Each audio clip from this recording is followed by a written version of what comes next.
Hi, I'm Karan Thapar. Over the last few years, I hope you've been watching my program, The Interview on the Wire. During that period, I've interviewed doctors, politicians, businessmen, scientists, authors, and even the occasional Nobel laureate. For me, it's been exciting. I hope it's been enjoyable for you.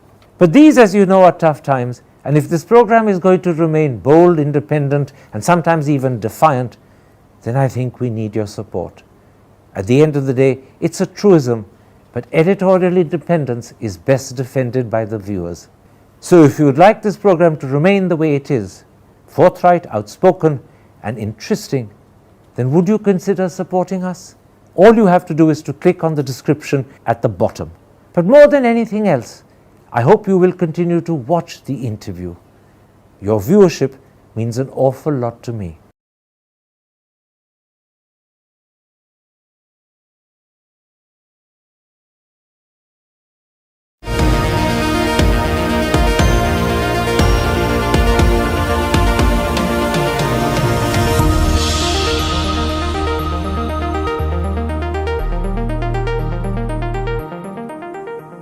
Hello and welcome to a special interview for The Wire. With the budget scheduled to be presented on Wednesday, the 1st of February, we present today two interviews connected with that event. First, today, what is the state of the economy as we approach the budget? And then on Saturday, the 4th, how should we respond to Finance Minister Sitharaman's measures announced in the budget? Both of these interviews are with the same individual, the Country Director of the International Growth Centre, India's former Chief Statistician and one of the country's foremost economists, Pronab Sen. Professor Sen, in the first of these two interviews, I want to discuss with you the state of the economy as we approach the budget. And let's start with growth. The government is proud of the fact that in terms of its size, India's GDP is now bigger than the last pre-pandemic year of 2019-20. But what isn't talked about and perhaps isn't even appreciated, that India's GDP is still 7% below its pre-pandemic trend, which presumably means that we haven't as yet recovered from the damage the pandemic did to the economy. How significant is this? No, we have recovered from the damage that we suffered from the pandemic. The point is that we have just about covered that damage, which in itself is a good thing because countries are struggling to do even that. The thing is that going back to the trend would mean that we would have to grow above the trend for at least the next few years. And that is the real issue. So the trend would be around 6% or so, which means that at least for the next 3-4 years, we'll have to grow significantly above that to go back to where we should have been. That's what I'm talking about. Yeah. We haven't got back to where we should have been. But, the pandemic was, an act of God. So we've covered up the damage the pandemic has done, but to go back to where we should have been if the pandemic hasn't happened is something we still have to achieve, and that could be pretty difficult. No, it could be difficult in the sense that we would have to have sustained growth above what would have been the previous trend. And for several years. How likely is that? Fairly unlikely, actually. Now, the second aspect of growth that perhaps hasn't got the attention it deserves is this. The government has shown that in quarter one, the economy grew by 13.5%. In quarter two, it grew by 6.3%. But the annualized growth rate over the last 3 years is a lot lower. Some people put it at 1.6%, others put it around 3%. What do you think is the right annualized growth rate for the last 3 years? And secondly, how much of a concern is that?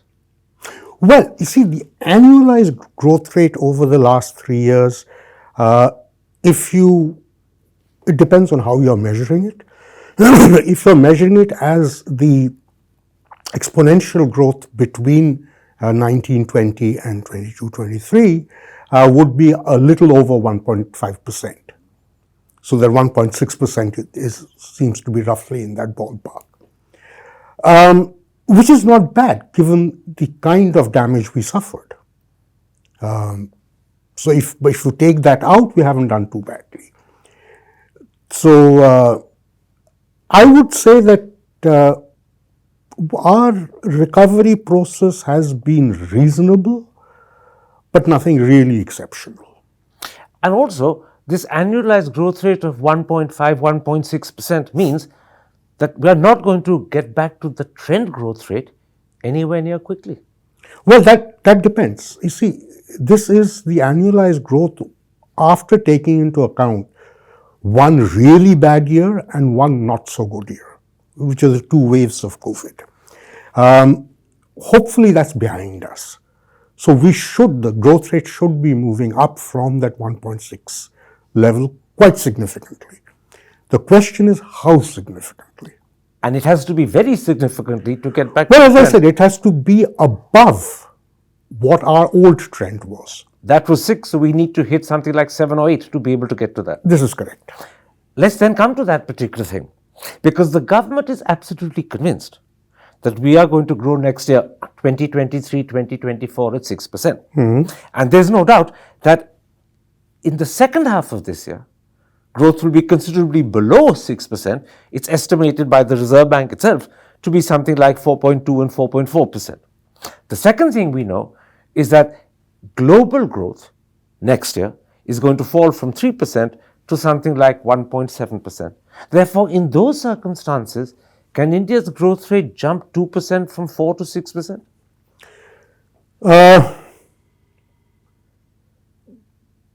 It's difficult, but that's what we should be aiming for. But it's difficult. It's difficult. Is it like... If you take a business as usual scenario, Karan, what you should expect is a growth somewhere between 5 and 5.5%. But 6% is doable with effort. Let me put it like this. Is it likely that we'll get to 6%? Well, let's see what the government does about it. A lot depends on the budget. It certainly depends on the budget. Okay, let's sum up what we've achieved so far in our discussion. One, we are nowhere near the trend growth rate. We would have to grow faster than 6% to be able to get back to the trend growth rate, which means growing at 7 and 8%. And you think that is highly unlikely at the moment, and at least it won't be achieved for several years. And the second thing is, we can perhaps achieve the 6% for next year that the government is forecasting, but a lot depends upon what Finance Minister Sitaraman announces in her budget. Yes. And therefore, that will be a subject for our second interview on the 4th. Yes. Let's at this point, and against this background, take a look at what's happening to private investment. In a leader recently, the Business Standard, while talking about economic revival, wrote the following: a lot in this context depends upon investment revival, which has remained tepid for quite some time. The government, on its part, has been pushing up public investment to crowd in private investment, but not with much success. What's putting off private investors? We really don't know. Look, Karan, there was a great deal of uncertainty. I think till sometime in the middle of last year about whether or not COVID had been defeated. Now, in a situation like that, the sheer uncertainty of not knowing whether we'd have to go in for another lockdown or whether there would be something like the second wave that we had of COVID. This would, of course, put investors off. There's no question about it. The point is, since over last year, these fears should have abated. Now, the point is that once the investors start feeling a little more confident, it takes them a while to get the investment on the ground because there's a lot of preparatory work that has to be done. And hopefully that preparatory work is being done and we should see investments happening in the future. And I think there's some indication that this may happen because some of the intentions, the investment intentions which are filed with government, they seem to be reviving. They had become completely dormant. So they seem to be reviving. So let's hope that going forward this is going to happen. But on the other side, what you have is a situation where the Reserve Bank has increased the interest rates quite significantly.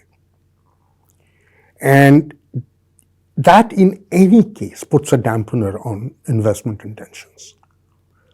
Now, what role that will play, how strong will be that effect, we still don't know. Because, we are still in a situation where investment sort of intentions were going up, and then you have the interest rate whammy. How much, again, about the future of investment depends upon what the finance minister announces in her budget? Not a whole lot, unless there is a sense that the government is now sort of receding from supporting the economy. That will put investment off? That would tend to put investments off, yes. So a lot depends upon the sort of expenditure the government announces, both in terms of where it's happening and in terms of its quantum. The quantum less so, I think. But where? But where and whether it's going to be sustained or not. And therefore, people will look to see whether there is government capex happening and whether it's being stepped up. Yes. Because that will crowd in investment. That's right. But if there's receding on that front, that will in fact delay investment from the private sector as well. Well, it could. I mean, this is the other problem, Karan, which is that one of the problems that we are going to face is that post-COVID, post-damage to the economy, savings have dropped dramatically, right? Which is one of the reasons we have such a high current account deficit at the moment. It's not because our investments are strong, it's because our savings are even weaker. Now, if the government continues, high fiscal deficit strategy, then what it's going to do, and it may do rather, it may simply not leave enough savings for the potential investors. So the government has to be very careful It has to be very careful. There's a tightrope walk that has to be done. So the government needs to continue to push infrastructure and capex expenditure, but it has to be careful that it doesn't kick up the fiscal deficit to the point it crowds out the private sector. Well, yes, which means essentially that the government has to check its current expenditures, the revenue expenditures. And maybe reprioritize them. Well, there's a limit to that. You see, after all, what has happened is because of high levels of borrowing in the last couple of years, the interest outgoes are going to go up very significantly, both for the centre and the states. So this is a tricky one for the government. It's a tricky one. It's a difficult situation. While we're talking about investment, one of the things I noticed is that Q2 results, which are the most recent results we have, show that in fact private investment had gone up by 10.4%. That's right. Would I be right in saying, as a result of our conversation, that was mainly big corporates and it wasn't even equally shared by small corporates and perhaps not by MSMEs at all? That is almost certainly true. Now when investment happens again, it needs to be smaller corporates and MSMEs. Well, there should be a balance. Hopefully, the large corporates will continue, but the smaller corporates and the MSMEs would have to start investing strongly. And that's where the role of making the savings available becomes so important. Which is again where the government's handling of its own capex and handling of the fiscal deficit becomes extremely important. Yeah.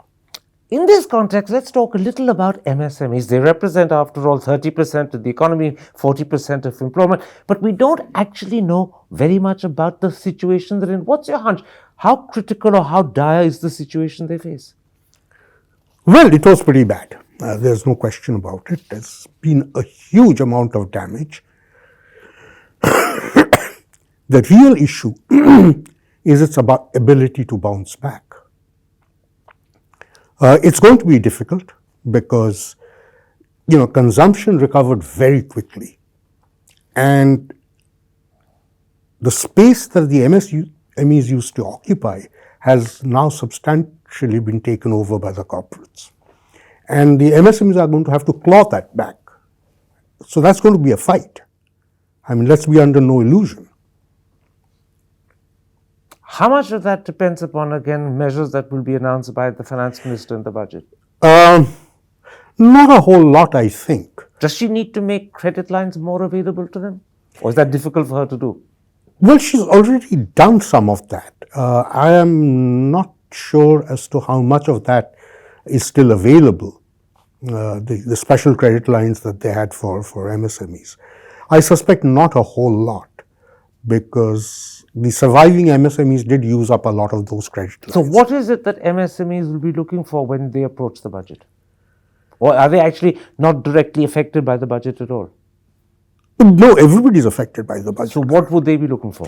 Well, they would be looking essentially, I think, at two things. One is whether the government is playing around with taxes, which I don't think it will. I don't think it should. But the second thing they will look is the nature of the expenditures that are being proposed. And that's important. If there are large project announcements, for instance, that's not going to go down very well with them.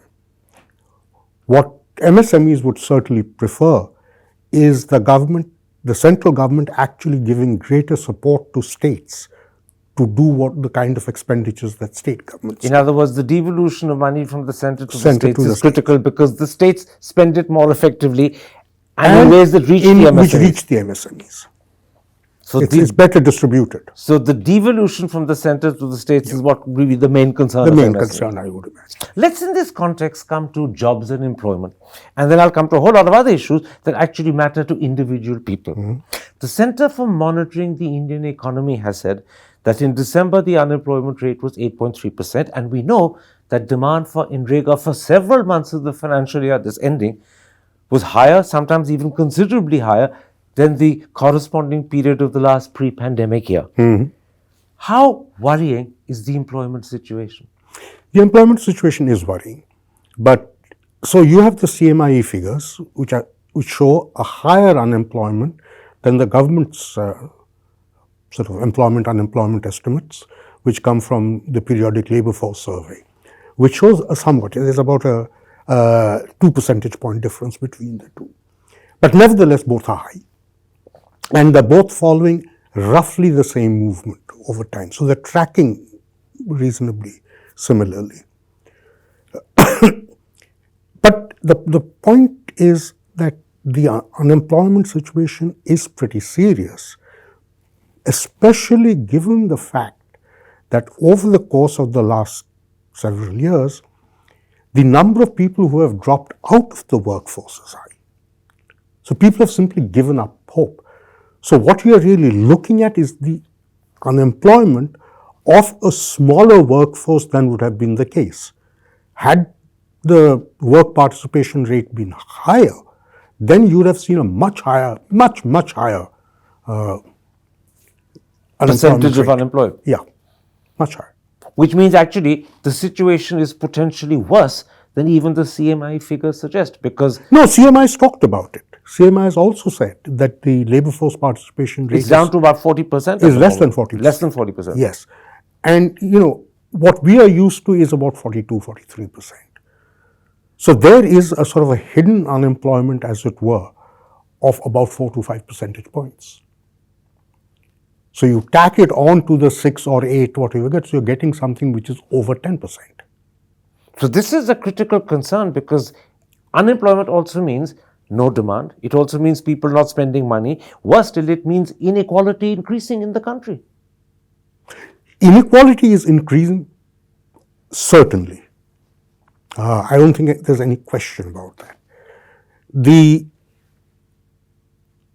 real issue is who and in what sort of category of people do the unemployed belong.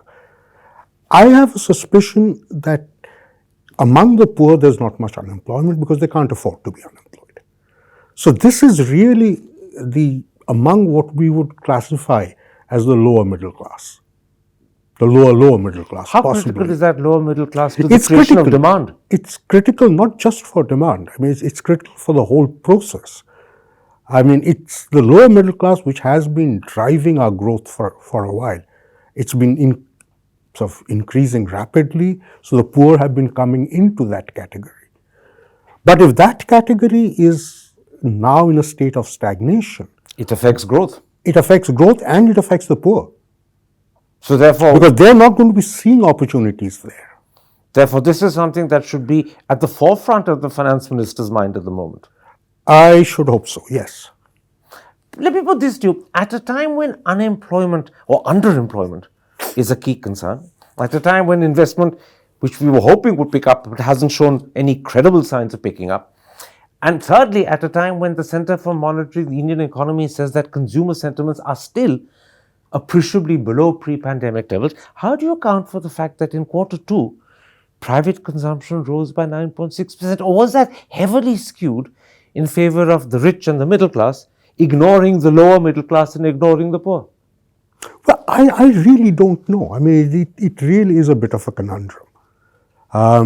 So what you're seeing is a situation where the overall income growth is only about 7% and consumption is going up by 10.5%. Now, what I suspect is a lot of this, because if you really look at the nexus between the growth figures and the consumption figures, the growth figures were driven essentially by services and personal services of various kinds. So I suspect a lot of the consumption that you're seeing is people now starting to consume services which they were not consuming earlier because of the COVID fears.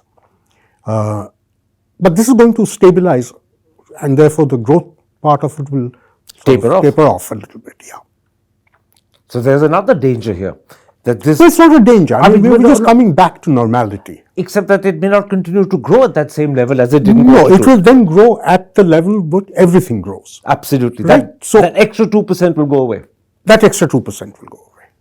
Now, another key concern is inflation. Yeah. Admittedly, at the moment at 5.7%, it's just within the RBI's target of 6%. But the government habitually points out that inflation in India is a lot less than countries like the United Kingdom or the United States. But what the government forgets is that in the West, people's salaries are inflation indexed by and large. In India, 84% work for the unorganized sector and their salaries are definitely not inflation indexed. Doesn't that mean that in India, even if inflation is 5.7%, it's a lot more painful than it would be in the West? Well, yes and no. You also have to remember, Karan, that of that 85%, about 45%, or maybe even a little more, are self-employed, which means their income is also indexed because they're producing something which they're selling. And so it's not as bad as that. So we're talking about maybe, and that's really the lower middle class conundrum that I was referring to. But the other 40% who are not self-employed, for them, 5.7% inflation is 5.7% of pain because their consumption is falling by that. It is indeed, yeah. Which means the government must be concerned about inflation as well and the method it wants to use to contain it as she prepares the budget due in 3 days' time. Well, yes. The first part of the process is really to ask the question whether there is anything the budget can do to address the inflation issue. Which means that there has to be a take on what the causes of inflation are and what are the features of the economy that are supporting this inflation rate. And whether or not they can at all be addressed through fiscal policies. Or should it be just left to monetary policy? That's a call they're going to have to take. What's your sense? What is it that's causing this inflation? Is it demand? Or is that unlikely? No, I suspect the reason is that, if the MSMEs are damaged, then what we may be facing is really a supply side issue. In other words, there is demand because people are using their savings, but the goods they want to buy don't exist in sufficient number. No, that quantities, yes. Which is why they're tackling inflation by trying to reduce demand by increasing the interest rate. Yeah, and so now if you think about it that way, what does interest rate increase do? It reduces investment, which is not something that you want in a stage where you want to actually ramp up the sustained growth. And the second thing it does is it reduces consumption. Which again you don't want to do because that fuels growth. At the moment, that's what's fueling growth, right? But also the question is, whose consumption would you be affecting? So far as the well-off are concerned, I don't think interest rate changes are going to affect their consumption behavior at all. It will affect the middle class. This is not the lower middle class, but the middle class, which is the class which saves a large amount and is the class that also borrows for and therefore it's a class that's critical to the generational demand that's important for the economy. That's right. So you could end up again affecting that engine of growth. Well, yes. So the solution lies in actually being able to address the income needs of the lower middle class, so that you can actually squeeze down the excess consumption of the middle. You mean she needs to put money in their pocket? Of some variety, in some manner, yes. And we need to see if she does it, and secondly, if How? she does, how? How? How being How more is more important than if. important than if? If I think will happen, the question is how. How is what determines whether it's happening effectively or not. Yes. Let's come to something you mentioned earlier, because it is a key concern about the state of the economy at the moment. I'm talking about the fiscal deficit. The centre's fiscal deficit is 6.4%. I'm told that the combined deficit of the centre and the states is around 10, maybe 10.5%. Is that right? Little under, yeah. A little under. Pranjul Bhandari, writing recently in the Business Standard, said that as a result, around 50% of the central government's net tax revenue is spent on paying interest on debt. And she adds, that leaves too little for spending on important areas like health, education, infrastructure. Should the fiscal deficit be reduced? Is it a problem? Yes, the fiscal deficit should be reduced. Do I think it's a problem? Am I a fiscal hawk? No. The point is that the fiscal deficit itself has an important role to play. And much depends upon the balance between private investment and private savings. There are times when private investment goes into doldrums, and if the fiscal deficit is not increased, the economy will tend to shrink very rapidly. That's a situation we are hopefully emerging out of. That's the situation we are emerging out of. So this is a time where if the government believes that it has done all the right things to revive investment, it must get out of the way. And the method of doing so is to reduce the fiscal deficit. The problem is we're not sure whether the government has done enough because private investment hasn't quite revived the way we'd like it to do. This is true, flat still. but it also depends upon what the government believes, whether it has done enough or not. But then there's a double problem here for the government. A, the government must believe that there are signs that it can see the private sector is reviving. You and I may not be able to see the signs, but perhaps the government has better information and data. Well, it certainly does. Secondly, the government also needs to say to itself, we've already done enough, we mustn't do more. It needs to take both decisions simultaneously. Yes, because otherwise what you could end up doing is overheating the economy. But given the situation where, as I said, that there could be capacity constraints because of the SME problem. And kick up inflation further. That's right. But the problem is that this is a situation where the government has to take two decisions and make sure both are correct. That's right. Another tricky one, because a lot of this will have to happen on the basis either of information and data they have, which we don't have, but also on the basis of hunch and what you sense is the situation. That's where this she is could go true. wrong. A lot of these things really are based on hunch, and it's what should I say? Feeling the pulse, and really at the heart of it is the investor. But this is where the budget could go wrong, because your hunch or your feeling of the pulse could end up being wrong. Absolutely. It's a gamble. Budgets are always a gamble, Karan. I mean, there are, of course, crises where nothing is a gamble because you know exactly where you're going to go unless you do something. But on this kind of a recovery process, when we are walking a tightrope, yes, you The are. interesting thing is, after the budget is announced, everyone will comment on the fiscal deficit target that she set. Oh, yeah. And she'll be either applauded for it or she'll be criticized for it. But the problem is, no one will know whether the target is correct or not, because we won't know what sort of hunch she's decided on and whether that hunch is correct. That will only happen in time. Yes, we can only infer that. I would have liked very much for the budget speech to begin by essentially laying out the nature of the problem as the finance minister sees it, and says, this is the nature of the problem, this is what I think are the solutions, and therefore this is what I'm going to do. That would be the ideal budget speech. Very rarely is that done. Almost never. But if it were done, it would actually explain the hunches she's operating Yes. upon, and we can immediately decide whether they're correct or wrong. That's right. And, look, then we are not nitpicking on what's actually being done. We're really talking about whether the reading of the situation is different from what we believe. This is a very important point you're making, because what you're saying, in effect, is far more important than the details that she'll announce in the budget. Yes. Is the understanding or the hunch on which those details are based. We That's need right. to know that to work out whether the details are right or wrong. Yes, absolutely.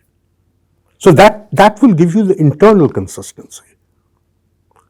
Otherwise it's just, what the government's view of doing right is and what my view of doing right is. And the two can differ for a variety of reasons. Absolutely. Absolutely. Let's come to something that's very closely connected to the fiscal deficit. I'm talking about the current account deficit. For the quarter July-September, it came in at 4.4%, which worried a lot of people. Are you now concerned about what it will be when the financial year ends in March? Or has falling commodity prices given us hope that it will be much lower?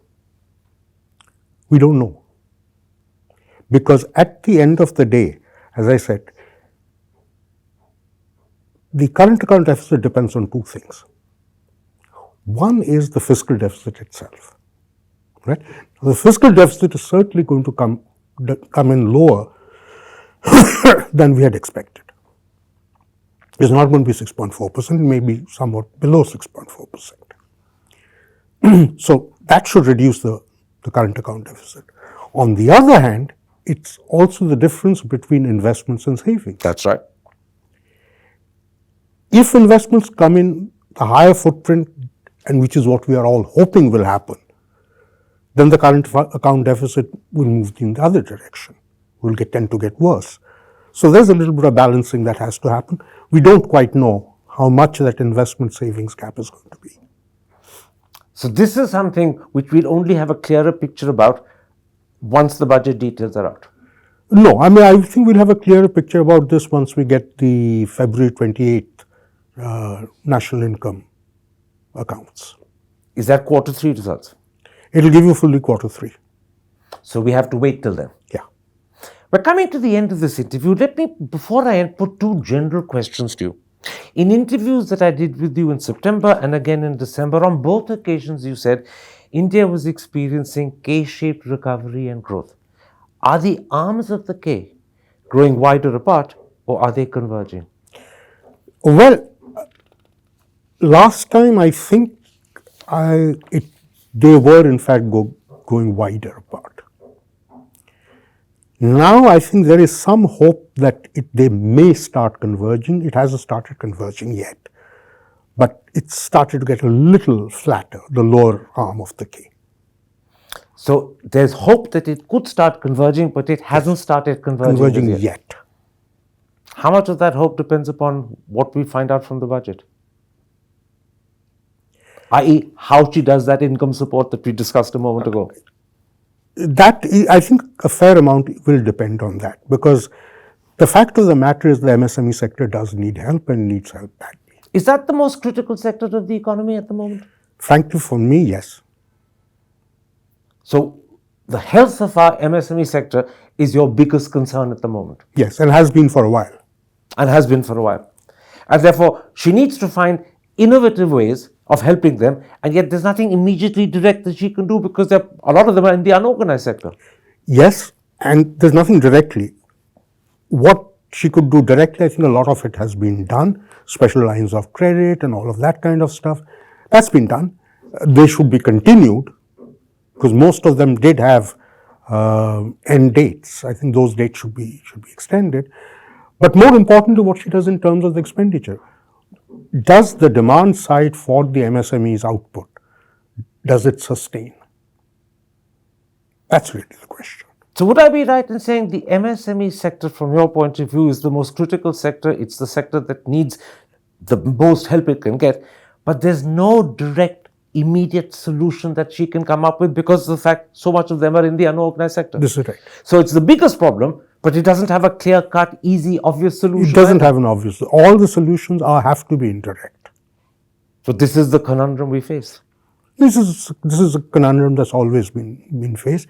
And there you actually simply depend upon the entrepreneurial spirit of our MSMEs. And that's what we have to rekindle. That's what we have to rekindle. And in a sense, this links up with the K-shaped growth we're talking about. Your hope that the lower arm is getting a little better depends upon the revival of the MSME sector. Yes, as I said, that there are the so-called green shoots of that happening. Bank lending is picking up for the MSME sector, all of which is to the good. The question is it strong enough? Will it be strong enough? And will it continue? And will it continue? Those are the questions that remain hanging in the air. That's right. And while those questions remain hanging in the air, we have a concern that you expressed earlier of inequality. Yes. A recent report by Oxfam says that 5% of the country own over 60% of the wealth, whilst the bottom 50% barely share 3%. Both from an economic and a political standpoint, how worrying or concerning is this inequality, which seems to be increasing? It is very worrying. It's extremely worrying. Because it means that you don't have equal growth in the country. Some Well, people it's do not very just well. it's not just a question of equal growth. I mean, the fact of the matter is that for a country to be able to tolerate the kind of abysmal levels of standards of living of our poor is simply not acceptable. Particularly if you're a democracy dependent upon their votes. Yes. I mean, the thing is that, you can be callous about it, knowing that they have no other options. But at the end of the day, your concern for them should get expressed. But also, it's a worrying situation because it could lead to disturbance. I won't put it in stronger terms. Well, but it we've could lead to been social saying disturbance. this. We've been saying this for a long time, but it hasn't happened. Which also means that we're surviving because the Indian people are not fighting back. Yes. We're taking advantage of the fact of their passivity. Yes, that they have sort of passively accepted their lot. That is why we remain a stable country. Yeah. Because This is otherwise, unfortunate. Otherwise, this inequality should have given way to a lot more alienation, disruption, possibly violence. Yes. Yes. Finally, as we look down the road, how much help can the Indian economy get from the international situation? I ask because there's no immediate end to the war in Ukraine, and if anything, it may well step up and escalate. That's right. As Russia is more desperate to fight back. Secondly, many of the countries in the West have either slipped into recession or seem to be heading in that direction almost unstoppably. And thirdly, the oil price. It may have come down from the peaks of 120, 130, but it's hovering around 87, 88 a barrel and doesn't look like it's going to come below that in a hurry. So does this international situation suggest that rather than help the Indian economy, it's going to hinder us?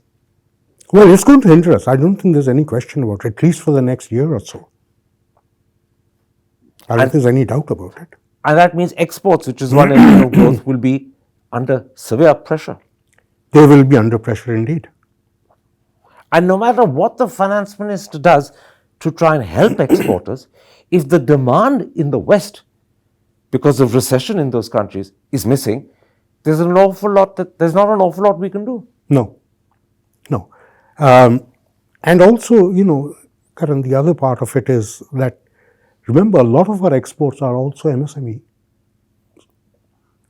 So if exports take a further beating, the MSME revival may actually get aborted.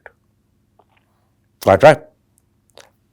The problem with exports becomes a problem for MSMEs, which becomes a problem for 30% of the economy and 40% of employment. Yep. Which means that your fear about the dire situation of MSMEs may get worse. It Could get worse because of this, yeah. But this also means something else, that if exports are not growing, then that engine that drives our economy will be spluttering through the air. For the next year or so, yes, I think it will. And if the West is in recession and international growth is slipping from 3% to 1%, then for us in that situation in India to believe that we can kick up from 4% growth to 6% growth, and if we want to get back to the pre-pandemic trajectory, then 7 and 8% growth becomes even more difficult, because I believe the years of high growth in India happened when the global economy was also growing. Yes. Now we need to It grow has- in it has to contrast to support. the global economy. Yes. So that's why, I don't think the next year is an opportune time for us to aim above the trend. Be satisfied with 6 if you reach it. Yes, I think so. But even reaching 6 It's could going be to be difficult, a call. It's going to be tough. because we'll be reaching 6 at a time when exports won't be growing, they may be diminishing. Yeah, but up to 6 exports are not that important. It's beyond 6. Beyond 6, that's totally critical. So I would say that if we get somewhere around 5.5, we should be happy next year. How much of that 5.5 depends upon the MSME sector picking up? Because as you A pointed little out, bit, yes. A little bit. A little bit. My last question, and this time it's not about the economy, and I'm not talking to you as an economist, I'm talking to you as India's former chief statistician. For 140 years, I believe, India has held a census every 10 years. This is correct. The last one was due in 2022. It didn't happen. It's been postponed. We don't know when it will happen. It may well have been indefinitely postponed from what we know. How worried are you about this? Very worrying. In the absence of a census, we are driving with our eyes closed.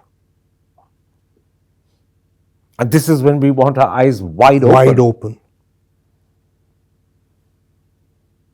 Because we simply don't have the data to know what is the demand situation, what is the need situation, what is the condition of the country. What's the condition of the country?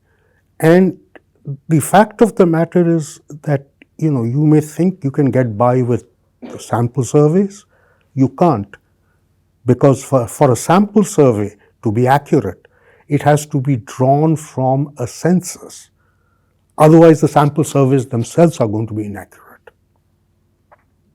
Tell me something, since we don't know when the census will be and no dates have been set, how much lag time is there needed if we're going to have a census either later this year or early next year?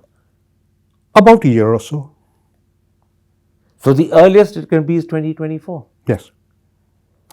And if we don't move now, we're pushing it back to We're pushing it back 2025. further. And the further we push it back, the blinder we become as we drive down This the road. is right. So this is a priority for the government, which it doesn't seem to acknowledge. It should be. It should be. But it doesn't seem to care about it. Yeah, and it's quite surprising, because if you think about it, almost every scheme of the government has the population distribution, not the population number per se, but the population distribution underlying it, the way the schemes are formulated and implemented. All of that is It's out of date. completely out of date. So this is something the government should be deeply concerned about and shows no concern about at all. Well, I don't know. But yeah, I see no reason why we couldn't have started the process in the middle of 2022 and gotten it finished by the middle of 23. Well, there were other countries in the world that had their census during the COVID. They carried COVID on. itself, yeah. We didn't stop them. No.